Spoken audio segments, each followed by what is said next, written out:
Howdy, I'm Gary, Dillon Precision's Human Manual, and I'm here to talk about some tech tips for the RL550 machine.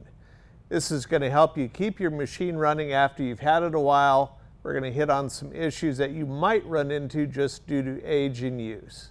Another bit of maintenance that needs to occur about every 10 to 20,000 rounds, depending upon how many rounds you load annually, is you need to clean the underside of the primer slide and the top of the frame where the primer slide rides on.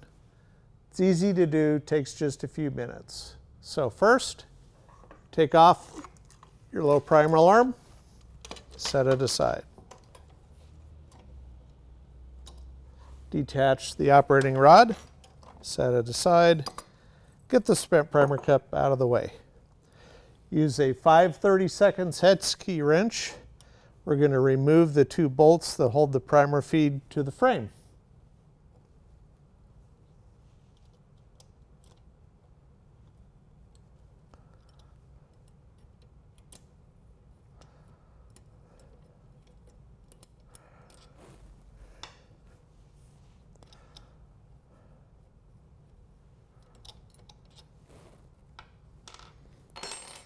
Unhook this coil spring off the underside of the primer slide, pull the handle down slightly, primer feed lifts off. Now,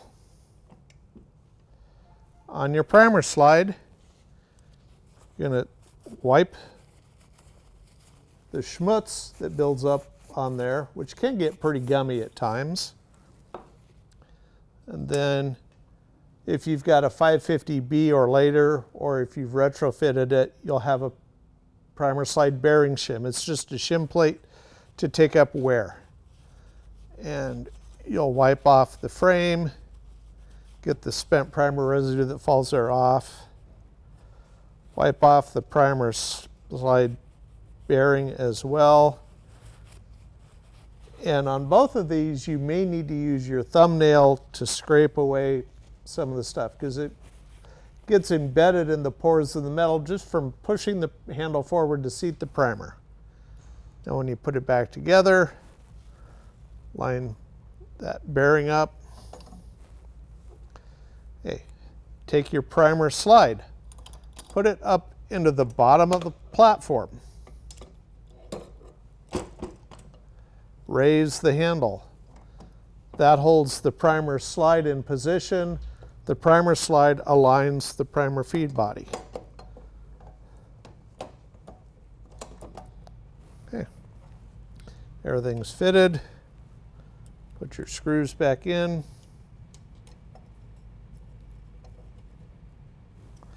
You don't need to over torque them, just snug it with the wrench. Just enough to keep it from wiggling is all you need. Reattach the coil spring to the underside of the primer slide. Spent primer cup goes on. Low primer alarm is on. And we're cleaned out.